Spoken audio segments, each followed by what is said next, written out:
And I tend to close my eyes when it hurts sometimes. I fall into Baby shark, do do do do do do, baby shark. It's really not funny anymore, guys.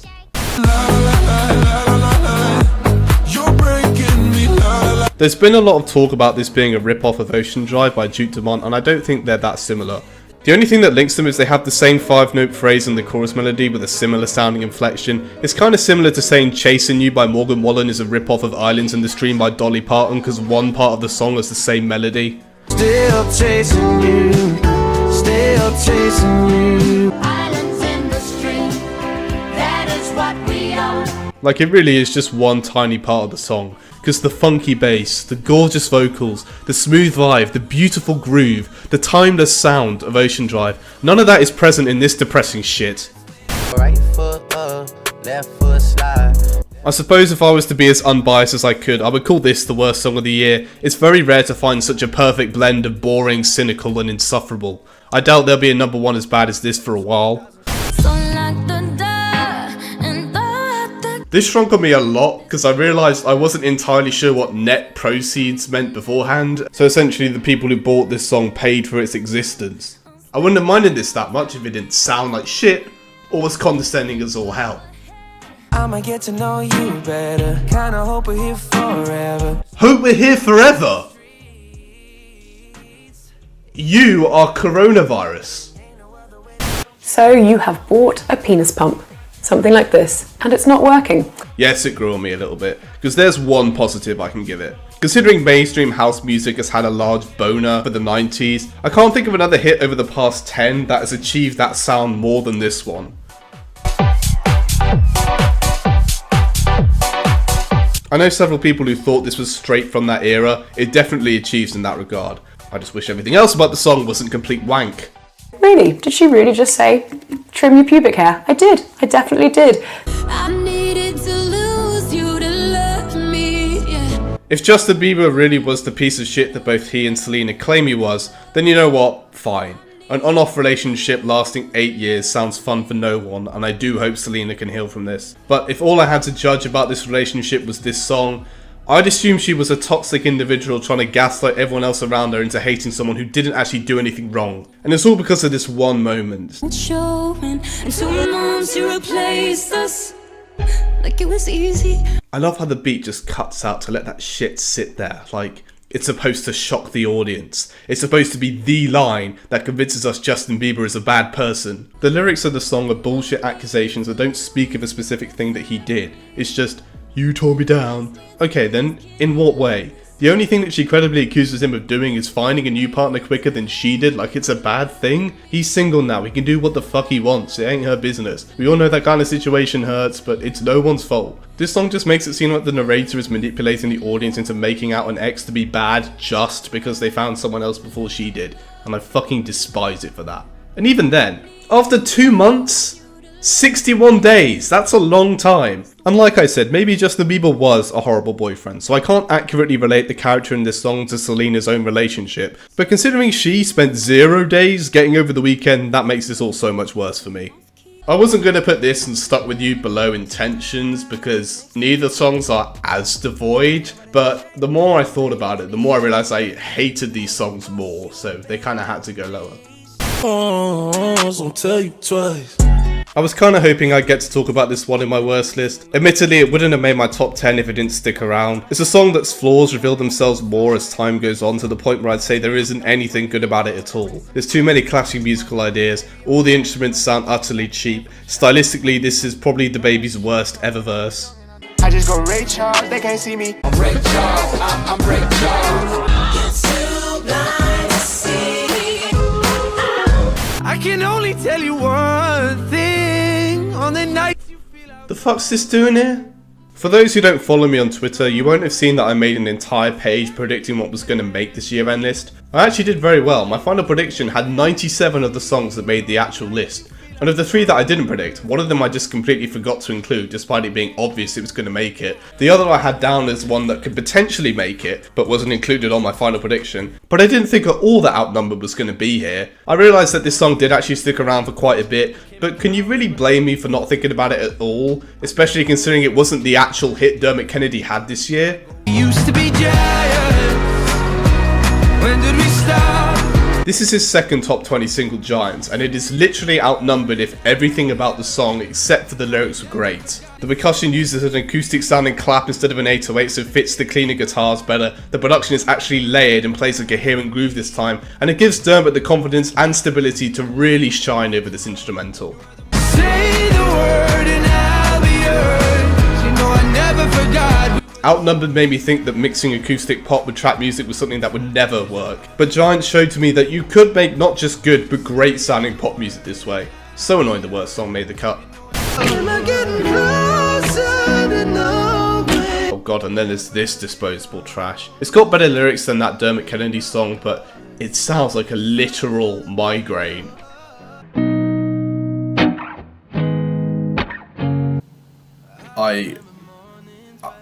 What? Those scratches are so freaking loud, it just makes this song unbearable from start to end. Musical equivalent of vision disturbances.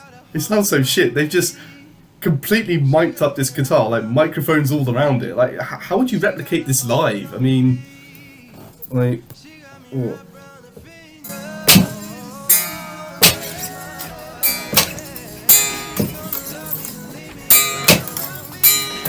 But you're not half the man. Ah!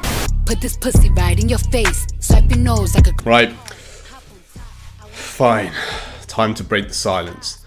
The thing is, despite the good, musically interesting, not annoying, meticulously crafted, not one of the worst sounding for any number one ever, fun, instrumental, I kinda like Cardi B on this. I need a deep stroke, I need a Henny drink, I need a weed smoke. Not a. Her lyrics are creative and the flows are pretty decent. It's just a shame that she has to share the mic with. Swallow me, swallow me, drip down inside of me, quick jump out for you. Go on. Play the line. The food chain, I'm the one that eat you. If he ate my ass, he's a bottom feeder. Fucking genius. My brothers don't die, we just rusty bar. Stormzy opened the gates for a specific type of rap music into the mainstream, and I'm sure whatever he releases next, it will be a smash. But at the same time, UK hip-hop has changed a lot recently, and now he's starting to feel a lot less relevant, even if the numbers say otherwise. And I think he knows that because he keeps feeling the need to tell everyone he's the GOAT all the time. I need a ball in the York, cause I'm the GOAT, still the GOAT. It's just getting... Oh wait, oh, what is this? Oh, look at these. Oh, look at this. Oh. The worst thing about Vossi Bop is the annoying chimpanzee sound that pops up every so often. Looking at my girl, like what a goddess, thank God. Which sounds bad and out of place enough until you realise it's supposed to symbolise him being savage, and then it gets really cringy. And that's what I think of when I think of a lot of Stormzy stuff nowadays, it's just cringy. Oh, no, not the beast! Not the beast! I wanted to like this. I thought the original was decent, and Beyonce's rapping is fine, but goddamn does the singing clash with this atonal beat, and goddamn does the man who produced this have no talent considering he made money in Sally Walker. This J1 style beat works for short songs, but not for one that lasts 4 minutes. I've literally only ever listened to this all the way through once.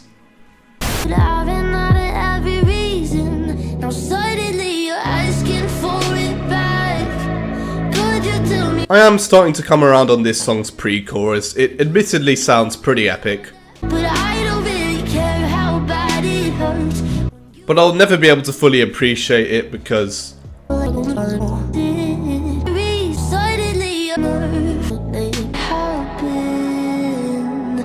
did you think would happen? I'll never let you have it. I'll bring you flowers in the pouring rain. In a year where gyms were closed for longer than ever, the UK responded by making the most boring gym workout remix you've ever heard one of the biggest songs of the year. I'll bring you flowers in the pouring rain. I don't understand the appeal to this at all. It's the pointless, in-your-face, personality-less crap you'd hear whilst you're lifting dumbbells, except you're not really because you've got your own headphones in listening to your own music, just like everyone else is doing. How is this the 33rd biggest single of the year? How is it bigger than any of the songs pictured here? How is it bigger than the other Nathan Dorr hit from this year? How did it sell as many copies in 1 that the original did in 18? Yo, roses are red and violets are blue. And let's not forget the killer guest verse from Birmingham sperm donor. You can get a son and daughter off me. You're a So tonight I'll sing another breakup song. Of all the retro hits we had this year, this was my pick for the worst. Why? Because the song is nothing. There's nothing that stands out about it lyrically or musically, and it only exists to ride a trend and to be played to death on the radio like it was. It's every bit as generic as the main line says it is. Just another breakup song. And if only I could hold you. When Lewis Capaldi releases his second album this year, I'm considering setting up a Patreon account just to see if you guys would pay for me to listen to it. Story time. So back in February 2020, before the lockdown, I had to make a train journey and I had an issue with my ticket where I was going, and what happened was I called up the train line to ask if they could resolve this issue, and then what they did is they put me on hold for about 2 to 3 minutes, and the hold music was Senorita by Camila Cabello and Shawn Mendes. Now, for a long time, I've been trying to justify why I think this song is a piece of crap, but I think the fact that that was the only time I found the song enjoyable, when it was being played as hold music, really is the biggest burn I could ever give this song. It makes incredibly good hold music. I guess that was why it was so popular.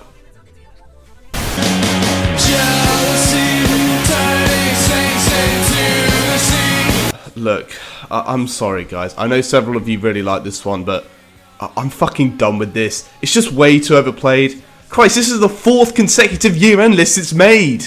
I just never want to hear this fucking song ever again, and the more I hear it, the more I realise how bad it is. Like, the instrumental is actually really boring to listen to. The more you listen to it, the more irritating the vocals are, and the lyrics are just a more uninspired version of thinking out loud. Oh, wait. Dancing in the dark.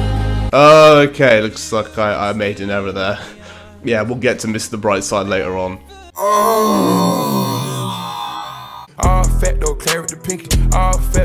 Anyone else find this image very confusing? It has as many plays as the biggest BTS and Blackpink video combined. And it is a good video, but I didn't hear anyone talk about it. I didn't want to call this bad, but goddamn, I'm so sick of this song to the point where I just find it sonically irredeemable. I don't know if this is a subgenre of deep house, but I really dislike these dance songs that have these pretty strong build-ups that lead into a flat, dead as hell drop consisting of nothing but a popping kick drum and naked thin synth bass.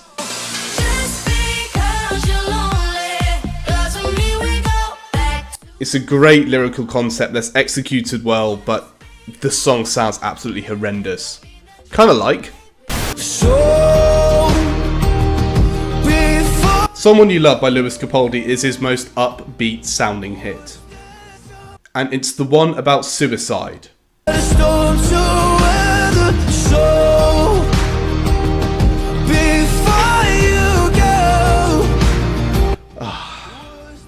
The death of loved ones. Also, it's an instrumental that just sounds like shit. It's scratchy and it's so overcompressed. It's a bad song.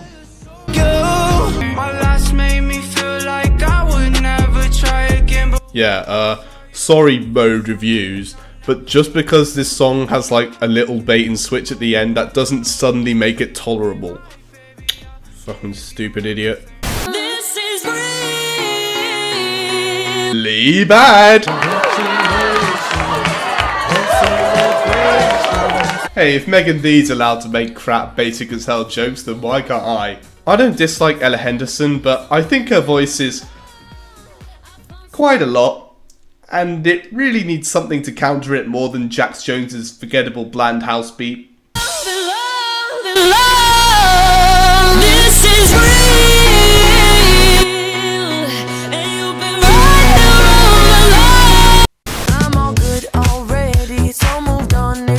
Everything Dua Lipa does feels like it's made for the sole purpose of getting a paycheck. That doesn't make her art bad, but the overplay can make her mid-tier songs like this really get on my nerves. Dancing Queen is already one of the most overplayed songs ever. The world didn't need an even more overplayed update with a nasally bass running throughout the whole thing. Well, at least that Goosebumps song is pretty good. 1,000 miles between me and paradise. Oh, my. New Medusa song. Let me guess. Is it the same instrumentation as the previous one, but with the drums at a higher frequency?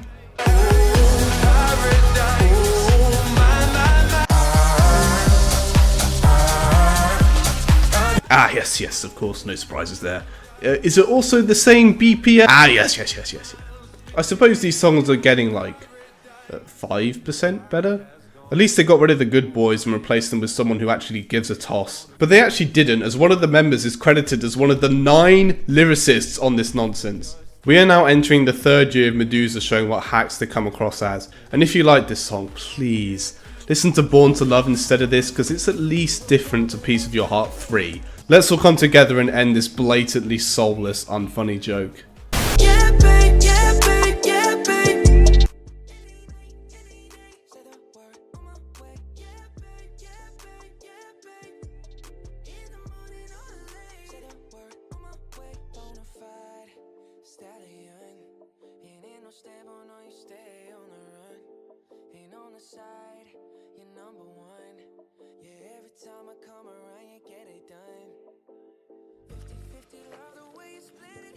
100 racks on me, spin it, babe. Light a match, get lit, it, babe. That jet set, watch the sunset, kinda. Come with me, leave all of your things, yeah. I would still defend this song's instrumental. There's a nice enough swing here and the vibe's pretty sick.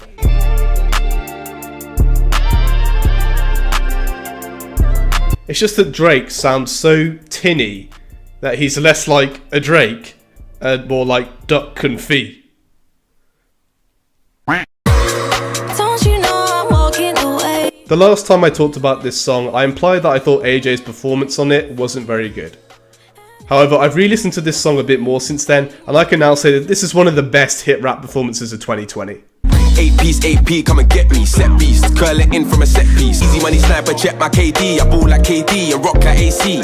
The flow switch-ups, the rhythms and the rhymes are so incredibly satisfying to the ear. Plus he's got a lot of energy and charisma as well. And I appreciated in these depressing times hear someone say that he'd be there for me in a way that actually sounded earnest.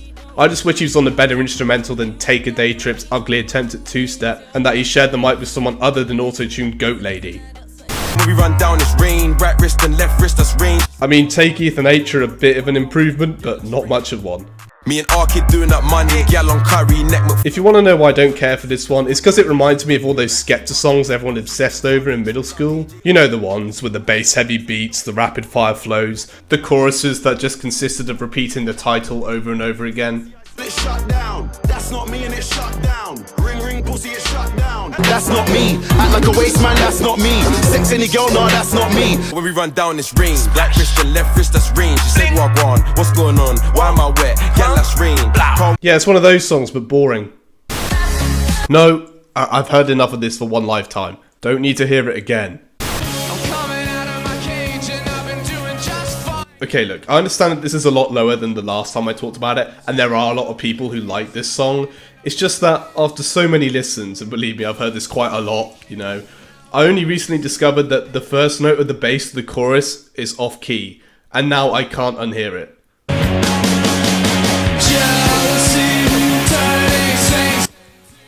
Actually, oh, wait. Oh, okay, yeah, that's better. The first bass note of the chorus of this song is a semitone too sharp, and it legit feels like an actual mistake that the producers made. Now I can't unhear it, and the whole thing completely comes apart for me. on a dick, yeah.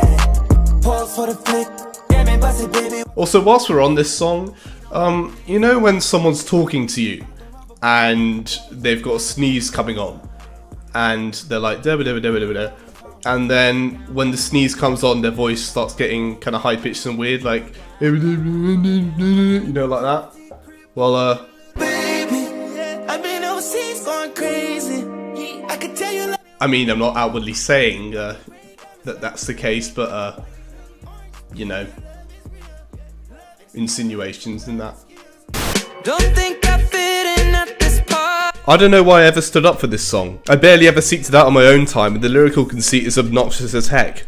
He want the little mama cedar margarita. I think the egg got a little jungle fever. Ayy. That was a very awkward line.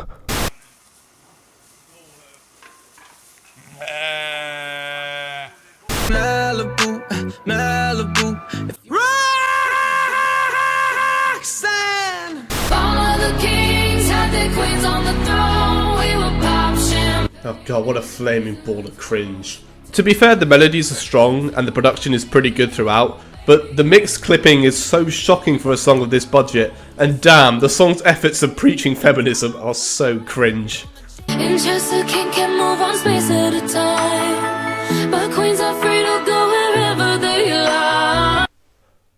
Wow, you know, that actually relates to me really hard, because I always used to think women were completely worthless and untalented, and their only point of existence on this planet was for sex. And then I played chess. You know, it was only when I first played chess and I was taught the rules that I found out that the queen could go so much further than the king. And that made me realise that women just have the freedom to do whatever they want. You know, playing chess was just one of the most, like, mind-expanding experiences of my life.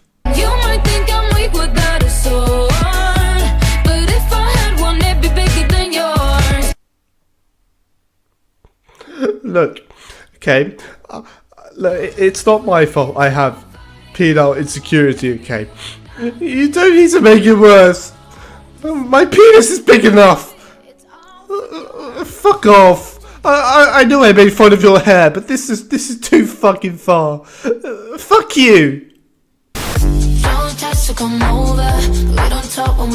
So, James from the local Prism and Sophie from the newsagents got themselves a hit.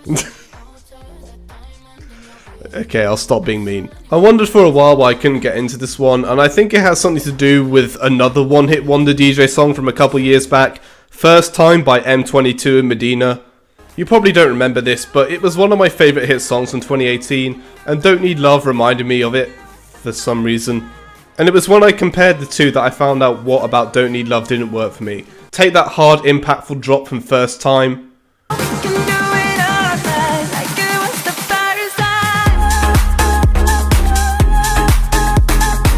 and compare it to this whiny drone.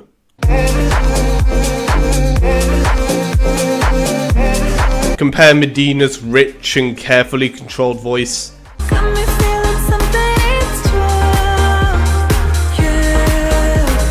to Tate McRae's mum. Swipe left, swipe right, even people who ain't my type. It's just empty pleasure, yeah. And compare the cute but simple lyrics on wanting to reignite an old relationship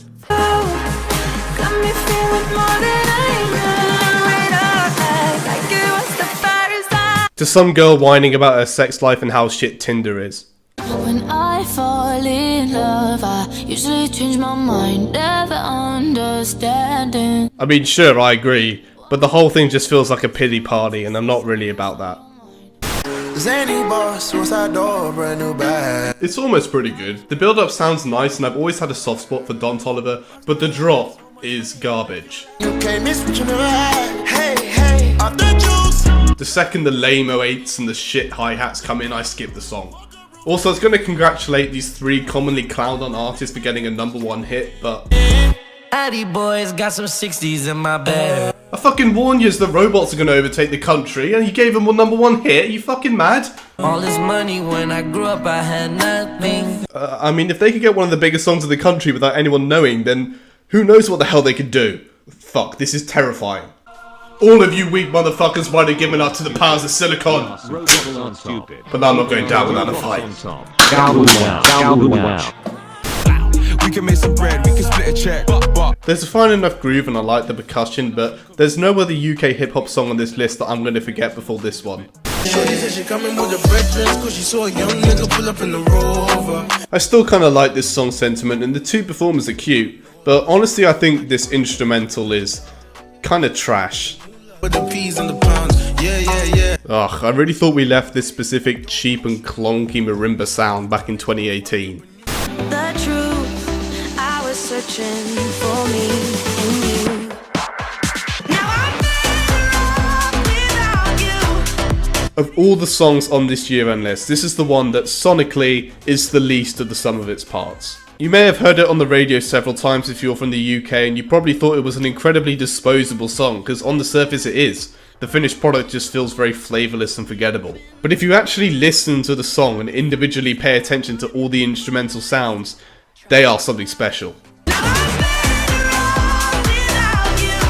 That punchy synth in the chorus has this surprising rough, unfiltered tone to it that really works. And even beyond that, all the synths are phenomenal. The pad, the guitar, the sharper sounding one in the second half of the chorus. I still don't think it's good yet because I don't really like what Becky Hill is doing, but I would recommend giving this one another listen and really paying attention to everything that's going on. I have these lucid dreams where I'm gonna sound like such a dick for saying this. Screw it.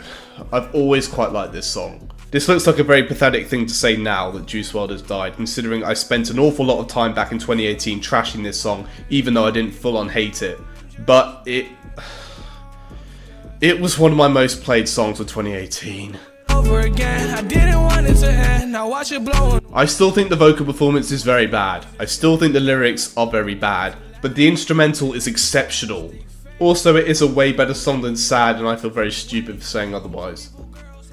Every time I fuck, she call me daddy. My little mama now. There's still many issues with this song. It sounds really empty, cheap, and plasticky, the ad-libs are nasal, and there are quite a lot of objectifying and yucky lines. But then I thought to myself, if I was to shag to any song on this list, it would definitely be this one. The very next day, you sent me a text. You pulled up to the crib and we did it again. Show your little body. This song really does work as a sex jam, and it's honestly kinda hot. I've never heard a line so simultaneously gross, sensual, and cute. Also, Pop Smoke's flow when he says, Valentino, yeah, I put you in the bed. Stop lifting up your dress, stop kissing on your neck, stop rubbing on your butt, stop massaging your breast. I don't wanna give you a baby just yet, so I backed out and nutted on your breast. It's one of my favourite moments of hit music this year. What's up, world? I'm Travis Scott. This is my mommy. Fall off. Wow. Here's my cut. Here's my quarter pounder with lettuce, pickles, onions, ketchup, bacon. Here's DJ mustard and bacon. Here's my rice. Sometimes I do this.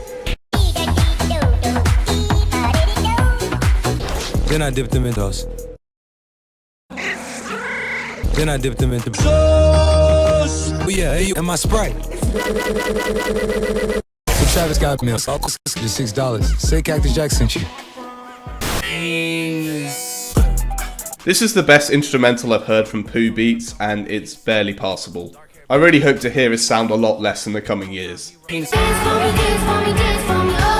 I just can't!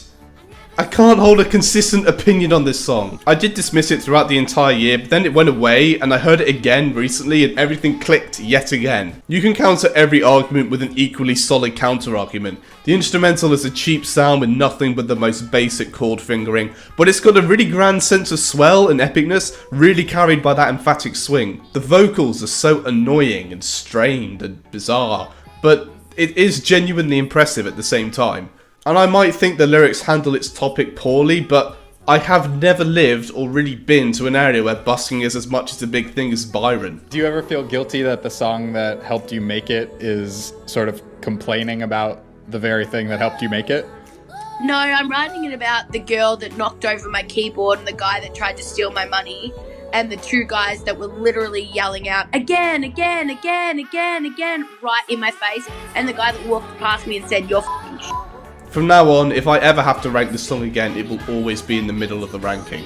Dance Monkey is not quantifiable, but it is eternal. It is one of 3 songs on this list that will be sticking around forever, and it almost certainly will be on the 2021 year-end list.